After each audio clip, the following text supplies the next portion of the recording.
মৰমৰ ছাত্ৰ ছাত্ৰীসকল, স্বাগতম মোৰ ইউটিউব চেনেল পাৱাৰ অফ ৰিডিঙলৈ।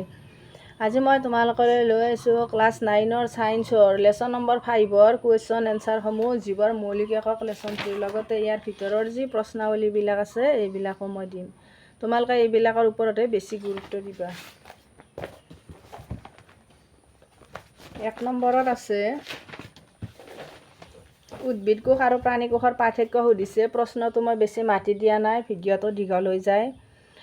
উদ্ভিদ কোষৰ কোষবেৰ আছে, ইয়াৰ কোষাবৰণ নাই। 2ত প্লাষ্টিড থাকে, ইয়াৰ প্লাষ্টিড নাথাকে। লাইজ'ছম নাথাকে, প্ৰাণী কোষৰ লাইজ'ছম থাকে। ইয়াৰ ৰসদানি ডাঙৰ, ইয়াৰ সৰু। নেক্সট আছে কি ক্ষেত্ৰত প্ৰাণী কোষ প্ৰকোষ কেন্দ্ৰীয় কোষবিলাক সংকোষ কেন্দ্ৰীয় কোষতকৈ পৃথক উল্লেখ কৰিব দিছে। ইয়াৰ পাৰ্থক্যটো লিখিলেই হ'ব।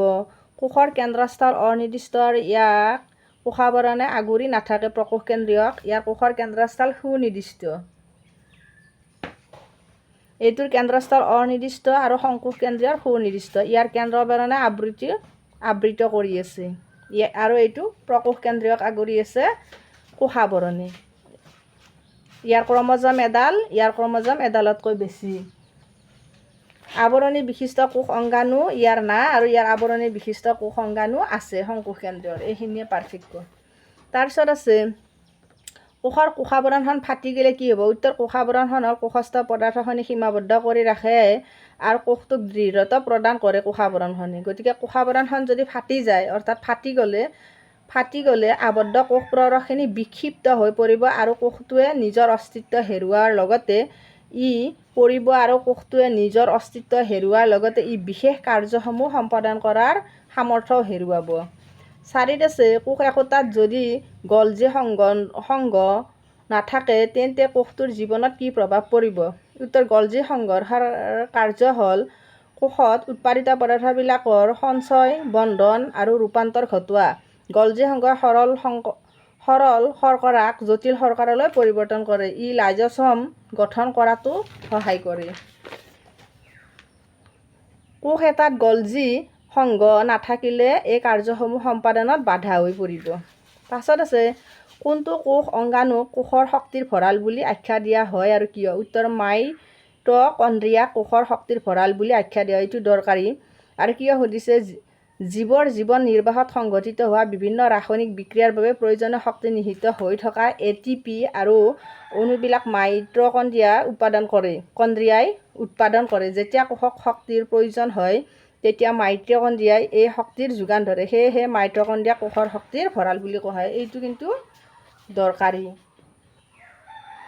6ত আছে কোষাবৰণখন গঠনৰ বাবে লাগতিয়াল লিপিড আৰু প্ৰটিনবিলাক ক'ত সংশ্লেষিত হয়?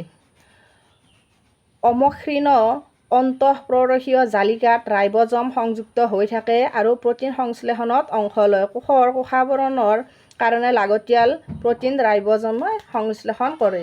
মসৃণ অন্তঃপ্ৰৰসীয় জালিকাই লিপিড সংশ্লেষণ কৰে আৰু কোষাবৰণ গঠনৰ কাৰণে লিপিড যোগান ধৰে। 7 নম্বৰ এমিবাই কিদৰে আহাৰ গ্ৰহণ কৰে? এমিবাই যেতিয়া খাদ্যবস্তুৰ সংস্পৰ্শ অনুভৱ কৰে তেতিয়া ই খাদ্যকণিকাৰ চাৰিওফালে কুটপথ উলিয়াই আগুৰি ধৰে আৰু গিলি খায়। এই খাদ্যবস্তুখিনি পাছত খাদ্য ৰিক্তিকাত সোমাই পৰে। অৰ্থাৎ এমিবাই যেতিয়া খাদ্যৰ কাৰণে বা অহা যোৱা কৰে, কুটপাথৰ সহায়ত খাদ্য খায় বা অহা যোৱা কৰে। খাদ্য ৰিক্তিকাত পাচক ৰস নিঃসৰণ হয়। সেইবাবে খাদ্যৰ ওপৰত ক্ৰিয়া কৰি খাদ্যবিলাক সৰল উপাদানলৈ ভাঙি দিয়ে। পাচন হোৱা খাদ্যবোৰ কোষ প্ৰৰসৰ দ্বাৰা শোষিত হয়। পাচন হোৱা খাদ্যৰ অৱশেষবোৰ ৰিক্তিকাই বাহিৰলৈ উলিয়াই দিয়ে। নেক্সট আছে 8ত আখৃত কি? আখৃত হ'ল অৰ্ধভেদ্য আৱৰণৰ মাজেদি সংঘটিত হোৱা এক বিশেষ ধৰণৰ ব্যাপন প্ৰক্ৰিয়া। ইয়াৰ অতিৰিক্ত প্ৰশ্ন কিছুমান দিছোঁ। তাৰপিছত মই যিবিলাক কিতাপত দেখুৱাই দিছিলোঁ প্ৰশ্নাৱলী সেইখিনিও দিম। কোষৰ কোষকেন্দ্ৰৰ অৱস্থিতি কোনে ধৰা পেলাইছিল? কোষৰ ভিতৰত যে কোষকেন্দ্ৰ আছে সেই কথাষাৰ 1831 চনত ৰবাৰ্ট ব্ৰাউন নামৰ এজন বৈজ্ঞানিকে ধৰা পেলাইছিল। আৰু 1665 চনত ৰবাৰ্ট হুকে কোষ আৱিষ্কাৰ কৰিছিল। কোষ থকাটো ৰবাৰ্ট হুকে 1665 আৰু 1831 চনত কোষত যে কোষকেন্দ্ৰ আছে এইটো দুইটা বেলেগ কোষত কোষকেন্দ্ৰ আৰু তেওঁ কোষ আৱিষ্কাৰ কৰিছিল। দুটা এককোষী জীৱৰ নাম লিখা। পেৰামেচিয়াম, এমিবা, ব্যাকটেৰিয়া আৰু ক্লেমাইড মাটাকাৰে মাছাই মঠিন্দ মনাছ ক্লেমাইড মনাছ। কোষাবৰণ কি? কোষাবৰণ হ'ল কোষস্থ দ্ৰব্যক আগুৰি থকা বহিঃ আৱৰণ, অৰ্থাৎ বাহিৰত থাকে কোষাবৰণখন। আৰু কোষবেৰ কি? কোষবেৰ উদ্ভিদ কোষত কোষাবৰণৰ উপৰিও বহিঃ আৱৰণ হিচাপে এখন ডাঠ মোটা আৱৰণ থাকে, ইয়াকে কোষবেৰ বুলি কোৱা হয়। অৰ্থাৎ উদ্ভিদৰ কোষত বাহিৰ ফালে যিখন ডাঠ আৱৰণ থাকে গছত সেয়ে কোষবেৰ। কোষবেৰখন কিহেৰে গঠিত? উদ্ভিদৰ কোষবেৰখন চেলুলোজেৰে গঠিত। কোষকেন্দ্ৰ কি? কোষৰ কেন্দ্ৰীয় অঞ্চলত থকা ঘূৰণীয়া বা ডিম্বকৃতিৰ সূক্ষ্ম গঠনবোৰে হৈছে কোষকেন্দ্ৰ। কোষ কেন্দ্ৰাৱৰণ কি? কোষকেন্দ্ৰক আগুৰি থকা দুইতৰপীয়া আৱৰণখনক কোষ কেন্দ্ৰাৱৰণ বোলা হয়। নেক্সট, ক্ৰম'জম ক'ত থাকে? ক্ৰম'জম কোষকেন্দ্ৰত থাকে। ক্ৰম'জম কোষকেন্দ্ৰত থাকে।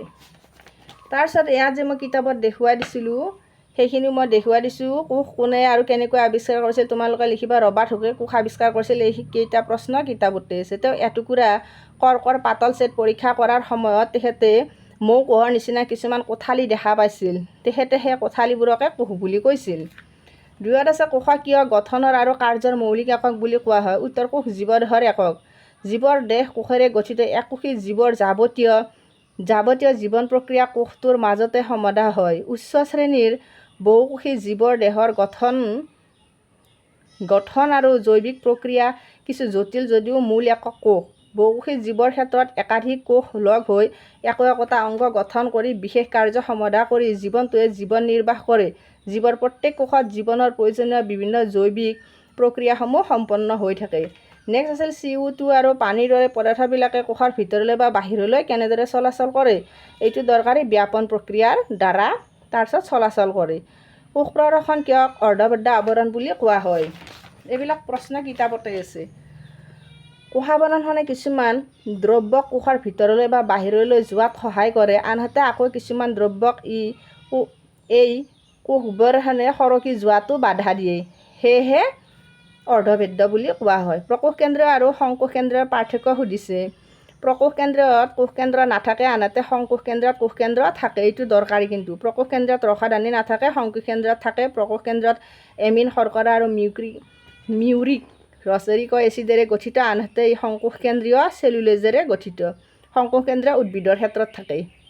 প্ৰকোষ কেন্দ্ৰৰ ক্ৰম'জম এডাল, আনহাতে সংকোষ কেন্দ্ৰীয়ৰ ক্ৰম'জম এডালতকৈ বেছি। মই মাজে মাজে কমা দিছোঁ, অৰ্থাৎ এই শব্দকেইটাই। আৱৰণী বিশিষ্ট কোষ অংগাণু নাথাকে, আনহাতে সংকোষ কেন্দ্ৰীয়ৰ আৱৰণী বিশিষ্ট অংগাণু থাকে। কোষৰ আভ্যন্তৰ ক'ত প্ৰ'টিন সংশ্লেষণ হয়? উত্তৰ, ৰাইব'জমত। নেক্সট ইফালেও আছে আৰু আছে, গতিকে যদি ভিডিঅ'টো ভাল লাগিল ছাবস্ক্ৰাইব, লাইক আৰু শ্বেয়াৰ কৰিবা। মাতি দি থাকিলে ভিডিঅ'টো দীঘল হয়, এইটো মই এনেকৈ দিছোঁ। বাই।